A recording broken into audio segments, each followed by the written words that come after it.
Let's talk supply chain. Hello, everyone, and welcome back to Let's Talk Supply Chain. My name is Sarah Barnes-Humphrey, and we are live and on-site at Home Delivery World with one of my favorite companies, Reveel. Reveel has been on the show a few times, and we've been able to talk about the company. But now, today, we get to explore a whole bunch of different topics, including what's been going on with one of your recent customers. So welcome to the show, Michael and Jennifer. Michael, can you tell us who you are and what you do, and maybe a little bit about your work history and your life, and tell us everything. I'll tell you everything. I'll give you all the tea here. So yeah, Sarah, thanks for having me back on the show. It's nice to speak with you again. Michael Falls, I'm Chief Customer Officer at Reveel. I've been in the supply chain world now for about 12 years. Started off in really the world of parcel audit, freight audit and pay, working with shippers to help them lower their costs and improve their customer outcomes. And also to really streamline their workflows, right? Work smarter, not harder. And that's really what I'm passionate about. You know, there's great technology out there that shippers can leverage, and so many practitioners in finance and in operations and supply chain are still working out of spreadsheets. And that hasn't changed as rapidly in our industry as it has in others. And so I'm passionate about giving shippers best-in-class tools. And so when I moved from my previous company to Reveel 2 years ago, that's really what I was excited about doing, was joining a company whose technology was really leveraging new AI-based strategies, best-in-class modeling and simulation strategies, working with enterprise shippers like GOAT to enable their outcomes. So really happy to be here. My role is focused on implementing and delivering all of our customer solutions, and I'm based in Indianapolis, Indiana. So I don't know if that's as much of my life as you wanted to know about. I wanted it all, but I also want you to just, for those who haven't seen a past episode, who is Reveel? Just really quickly, give us an overview. Reveel is a parcel shipping intelligence platform. So we have tools that include, kind of traditional parcel audit and analytics capabilities, but our CEO always says, modeling is the hill we're going to die on. And so we have tools in our repertoire that are a lot different than a lot of the other analytics tools in the market, because they really re-rate and model shipment level data and give shippers the ability to have what was traditionally more of a consultant's toolkit. We put that now in the customer's hands so they can compare agreements and proposals from their carrier partners. They can run what-if scenarios. They have best-in-class analytics tools. So all of that is part of Reveel's what we call Parcel Spend Management 2.0 solution. Awesome. All right, Jennifer, tell us, you have to follow that. I don't know how you're going to follow all of that. I don't know if I can follow all of that. Are you saying I talk too much? Is that what you said, Sarah? Okay. No, not at all. Tell us who you are, what you do, and maybe a little bit about your role and your background. Yeah, so my name is Jennifer Mitchell. I am the Senior Global Logistics Manager with GOAT Group. GOAT Group is the largest marketplace for buying and selling sneakers and high-end apparel. So sneakers or hoodies or anything, luxury brands, streetwear. I have been in logistics, sadly to say, 25 years. So it is hard to believe that I could be old enough to be in logistics that long, but it does happen. I started with parcel freight, so the big UPS, FedEx type movements. I've done mail and everything else before I went to the customer side, where then I started managing logistics for large companies. Well, can I just say I love sneakers. It's part of my conference uniform that everybody knows me for, and so I'm definitely going to have to go to that marketplace for sure. And I'm in the right place. We might have to take this offline when we're done. We definitely talk sneakers. I have a boatload of them now. You do? You know, the ones that scare me are the ones in plastic. Because the prices are so high. They are, but it's just to make them look nice. I know. I really like those. Okay, so we do need to talk about the terrible T word, because that's kind of what we're talking about on the show today. Tariffs, right? There's a lot of talk about tariffs, disruption, fact from fiction. Let's talk a little bit about that. What does that look like? Where are we right now? What do we need to know? And who wants to start? Is that you, Michael? And then we'll go to Jennifer? I can catch us up to speed on where we are, right? So, I mean, this is a topic that's really evolved a lot in the last 3.5 months, right? If you think about the timeline of events, really, back on February 1st, we had kind of the first US, Mexico, Canada announcement in regards to what kind of the initial tariff policies would be. Those were effectively rolled back 2 days after they were initially announced. So a lot of panic, then a lot of relief. A few weeks later, another announcement was made, right? And then rolled back again as it related to the auto industry a couple days later, and then rolled back completely the following day. So I think you need to put together a timeline for I us. just that we presented could- one actually. Can you send it to me and I we'll will make send it it to part you. of this episode? That was all just really in a 4-week span, right? Wow. Then you had what's now called Liberation Day, right? And then a week after Liberation Day was another rollback, except for China, right? And so now we're really in this period where shippers are adapting to the new normal, which is we don't know what the future will hold, but we know we're going to have to adapt to change. And so there are a variety of strategies shippers are kind of deploying. But you know where we are in this moment, which this will be outdated by the time the episode airs, I'm sure. Where we are in this moment is there's a very public conversation happening around who absorbs the costs of tariffs. Tariffs are here to stay. The question is, are consumers going to pay for them? Are companies, especially those who are in a cash-healthy position, going to absorb the costs and use that as a competitive advantage? That's a very public conversation that's playing out right now. And so where are we at now in your world, Jennifer? Like, what does that look like for you? Well, for sneakers, it's obviously a huge impact because a good 30-40% of all sneakers are made in China. So having a China tariff increases the cost of those shoes. The positive is not 100% of all sneakers are made in China. They are made elsewhere. If tariffs go live outside of China, then you're looking at a completely different marketplace than you have now. Right now, the Vietnams, the Indonesias, those rule that market for clothing and stuff. But I think you're going to see more companies like the Nikes, the Adidas, all that move their manufacturing to the companies that have least tariff amounts to them. Yeah. Well, we're already seeing that with Apple, right? I've said this a few times on the show that Apple a few years ago moved some of their manufacturing to India. Mm-hmm. And now they're able to manufacture at least 50% of the iPhones that are coming into the US in India to skirt some of those tariffs at the moment. And so some decisions that we've made a few years ago are really coming to fruition for some of those companies now. But cost isn't really just the only negative impact in all of this. I think there's other things that maybe we're overlooking or not really talking that much about. Michael, do you want to share some of that with us? Yeah, I mean, it's true. The costs and the price changes are not the only negative impact, but I would argue that the cost pressures are ultimately what are driving all of the other negatives for companies today. Because companies are having to try to rapidly figure out, how do we change where we're sourcing from, right? Who our vendor mix is, what countries our products are coming from. And that's really challenging to do. Typically that's a 6, 9, 12-month strategic executive level priority that companies are now having to do in a matter of weeks, right? Some companies are exploring really unique mechanisms like foreign trade zones, which are getting a lot of publicity now. Admittedly, prior to February, I didn't even know what those were. You have a lot of companies either just adjusting their forecast or adjusting their prices. I mean, you talked about shoes, right? We have a number of customers in the apparel and in the shoe space, and I heard an anecdote recently about a pair of shoes on a marketplace that was being sourced or imported from China. This pair of shoes cost about $400 on January 15th. Uh-huh. As of April 15th, that same pair of sneakers cost over $1,000. Woo! As of last week, it was back down to about $650. So still about 60% higher than it was, Right. just 4 or 5 months ago.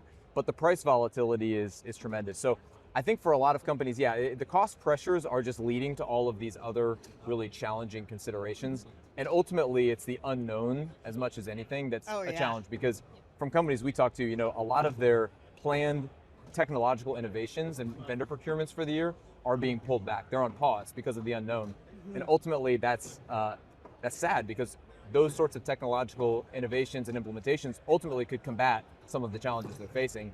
But now they're pausing the implementation. But also like competitive advantage as Right. well. You want to get the competitive advantage, so you don't want to roll back any technology. Right. Did you want to add? Yeah, I mean, just to add to what he had said, it's ever changing. Yeah. So the minute you make a decision to do something, it changes again on you right away, and then you're back to square one all over again. Yeah, and so we need to really be reactive. We need to have reactive adjustments, but they need to be strategic intelligence. We need to have agility and so much more. And I think that's where network design and optimization comes in. And that's really where Reveel shines, right? So Michael, talk to us about that. Why is that so important? Yeah, I mean, network design, network strategy, it's a big topic, right? Because ultimately, when we think about our network strategy, we're thinking about, all right, how as a company do we most effectively fulfill the promise to our customer, right? And that can encompass a lot of things. It can encompass, where do we put distribution centers? It can encompass a labor management strategy. Where Reveel sits in that process is in terms of the shipping, transportation, logistics, right? And so we're helping our customers with data-driven insights to help them understand within their network strategy, how do we optimally source the right carrier agreements? Who are the carrier partners that we should be working with?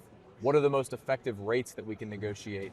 By leveraging our data insights and then being very strategic about which partners we work with and how we use them for which segments of our volume.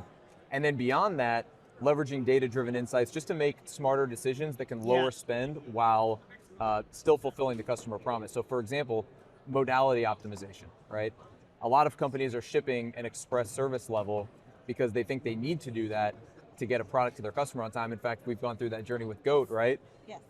When they could leverage a ground service level, achieve the same results at a much lower cost. That might be something that would be interesting for you, for you to expound on. Yeah, for sure. I mean, working from a parcel company myself, I knew that coming in, but it's hard to show that to your upper management. Reveel has been able to come in and show, if you had moved these, this is how much you would have saved, and you would have hit the same transit time. And I think that's something people don't understand. Somebody might pay for next day service. That doesn't mean that the slower ground can't get it there the next day. It's true. And I was talking about that this morning when I was on stage, and I had asked them, what's the one thing that you would give up to have a good sort of customer experience in your last mile delivery? Do you know what that would be for you? I mean, I live out in the middle of nowhere, so for me, it's just that it gets there. So I would give up the fact that I don't need it overnight. Mm-hmm. Yeah, because there's a lot of expectations, I think, around when it needs to be delivered. I actually had somebody write on my LinkedIn post about how a large retailer delivered one order in 5 different packages, and they were like, they need some efficiency here. They need a technology. They need a platform. Why aren't they using this? Because customers don't want to see that. Right. But they also are very picky on when they want to see delivery and if it doesn't happen fast enough. So it's really a catch-22 for a lot of shippers. It is. So when you think about efficient distribution strategies, what would you say that needs to look like? What are some of the strategies that shippers need to sort of think about right now? I mean, for us, it's a little bit different because we have an inbound from a seller to a buyer, so there isn't really an efficiency to it. However, we do utilize Reveel to optimize our network.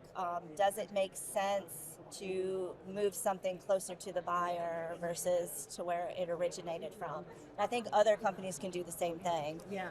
Determine, should we look at that, stay under zone 5, avoid zone 7, 8, and try to maximize your commercial delivery versus your residential delivery.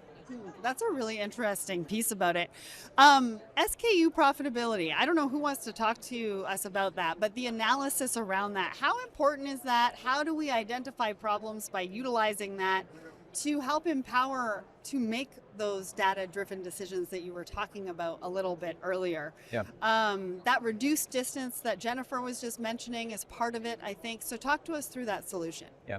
There are a lot of insights that you can gain when you marry the carrier billing data to your own internal order data, right?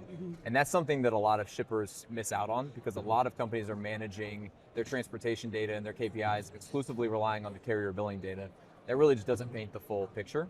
So in terms of SKU profitability, I'll touch on that because that was the question you asked, but I'll expound because I think there's a lot more you can do with SKU level insights than just explore profitability. Okay, let's do it. Yeah, let's dig deep. So, I mean, the profitability is an important piece because there are so many companies shipping products that are actually unprofitable for them because of, in particular, the surcharges they're being hit with down the line. I know GOAT doesn't experience that as much because your products are much smaller, but for packages that are shipping, furniture, bulky goods, electronics, large electronics like TVs, a lot of companies are shipping products thinking that they have huge profit margins, not realizing that those are the products that are driving up their overmax, oversized, unauthorized charges, which can be thousands of dollars per charge. So we've had customers before where when we marry the SKU level data to the carrier billing data, they realize, oh my God, there's this one specific product that we had to pay, let's call it $100,000 in overmax charges on. The company didn't think overmax charges were a huge problem because it was such a small percentage of their spend, but when they were able to pinpoint one product driving all of those charges, obviously that's something they can eliminate from their network. So That's huge. SKU profitability, yeah, that's what I think of when I think of SKU profitability. Absolutely. Now, I also want to talk about carrier negotiations, Yeah. the contracts with the carriers. It's not just about lower rates, right? It's about the data that you can bring to the table. It's about negotiating. And it's also about what if scenarios and taking a look at what that means to you. What does all of that mean to you? How have you been able to use Reveel to be able to do that? I think Reveel helps us a lot in giving us some other perspective to look at it. Everybody looks at it when they go to a contract of how it affects their business and what it does for their business in different parts and how it compares to their last contract they had or a similar contract they had. But they're looking at it from their business. Reveel helps us look at it from other companies' business. What is the generalized amount that comes through to it?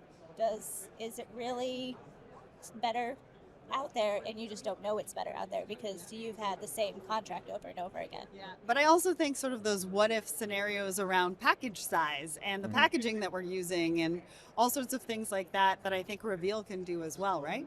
Yeah, absolutely. I mean, it's really, you can't manage what you don't measure, right? That's the old adage. And so what we empower our customers to do is to measure all of the KPIs that are going to impact their transportation spend. But it's interesting, you bring up the topic of carrier strategy. I think GOAT does a really good job of diversifying your carrier base and leveraging that to your advantage by being really strategic about which carrier partners you use, in different regions or for different service commitments. We're living in a really exciting time right now because for the first time since, really the late 2000s when DHL exited the US market, shippers have their choice of a host of alternative carriers, right?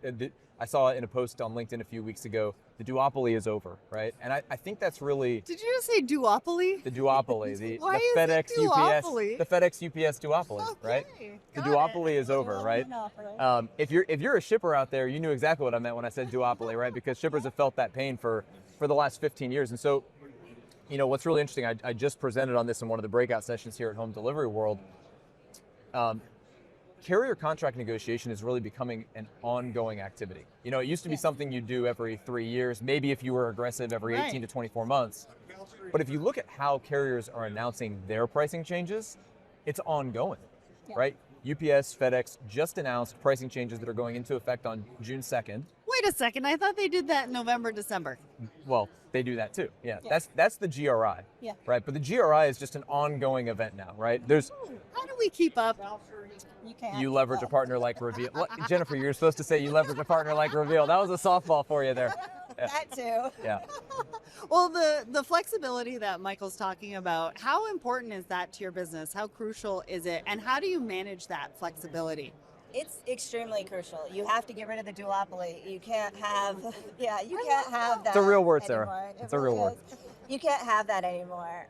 Your customers expect more from your delivery now. They expect it faster, more personalized.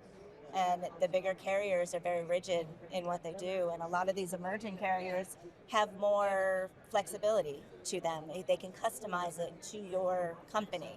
And that's really important to us, is to keep it on brand, have it, when it delivers to you, you know that was what you received and you got what you were looking for. Well, the carrier is really an extension of the customer experience, right? I mean, it's a big deal about who's going to deliver that product to that door. I was on stage this morning. They said that last mile actually takes it into the fitting room now, which I didn't even think about. And I was like, wow, last mile is going into the fitting room. And so all of these things matter. Yeah. All the different technology, all the platforms.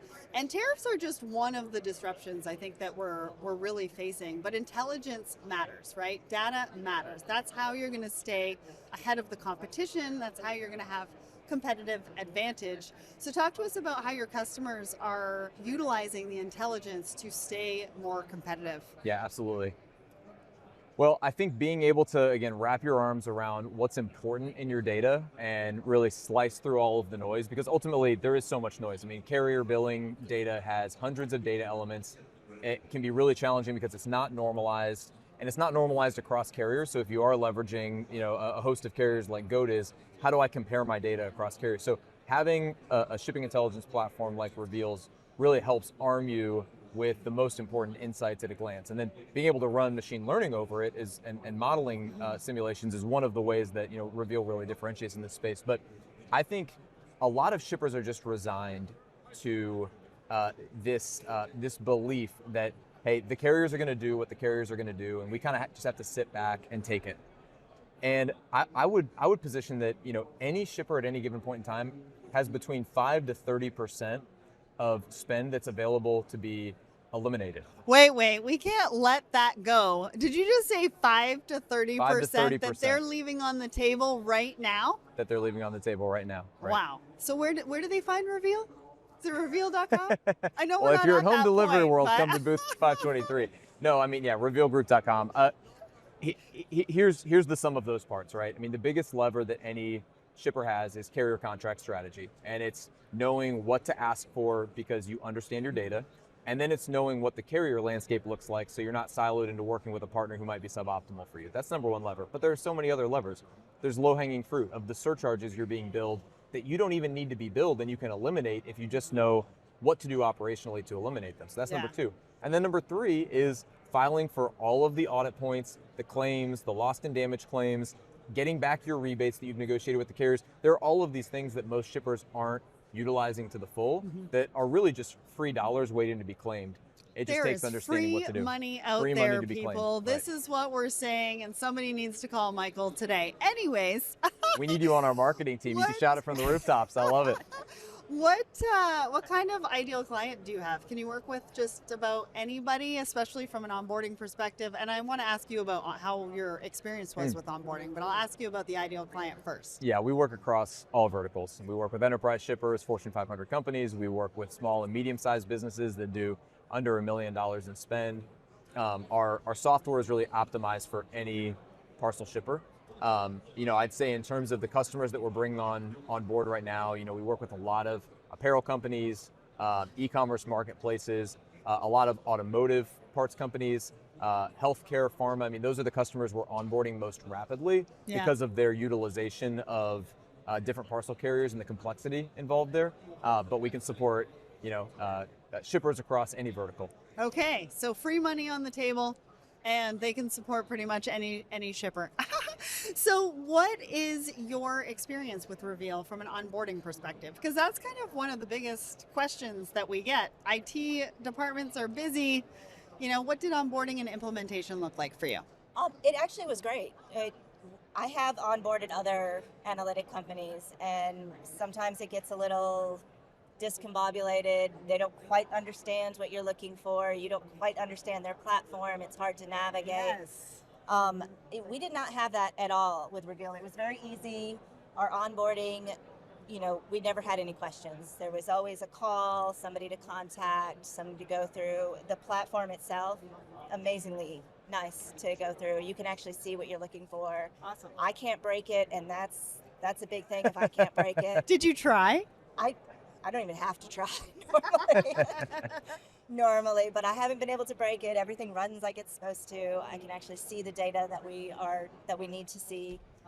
There is those surcharges and low-hanging fruits that they do point out that get lost in carrier billing, and they do that purposely so that you just pay them and move on. So let's get to the case study part of this. And because we've got you here, we can actually do the case study live and on the episode, which I love. So what exactly was the challenge that you had prior to going to Reveal, and how did you decide on Reveal, and what sort of ROI and benefits have you seen?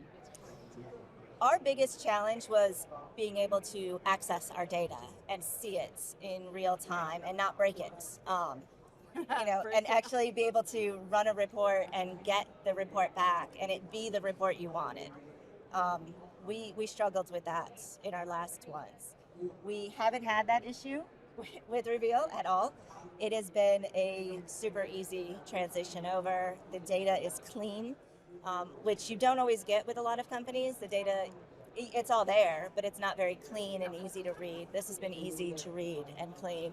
I think overall, our ROI was quick. It was less than a year we were. Can you tell us what you saw from an ROI perspective? Maybe a percentage? I am not 100% sure on it. It was significant though. I mean, it does help a lot. All of our stuff is done in-house. So we bring all of Reveal's data in-house and use that. And from a clean data perspective, our compliance data-wise, we are at like 97% clean.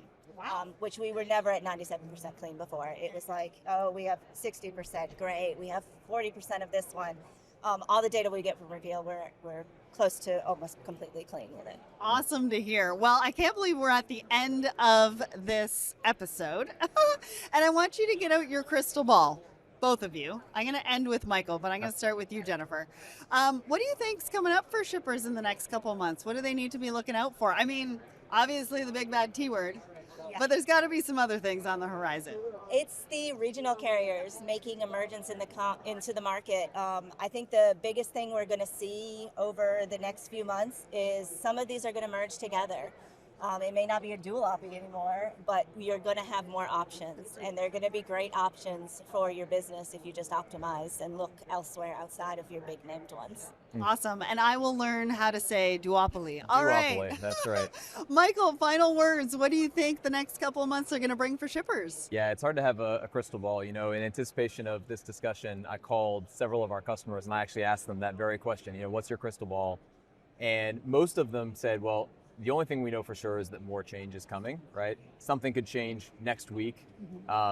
But there was some belief that there's kind of a bubble that's probably occurring right now, maybe over the next 90 days as people are scrambling to make all of these decisions without having kind of the full picture. And that as the full long-term picture emerges, we're gonna kind of come back to a steady state here, you know, in the back half of this year. But, you know, what I would say is the shippers who have the best data and the best data-driven insights and the best technology ultimately are the ones that are going to come out ahead.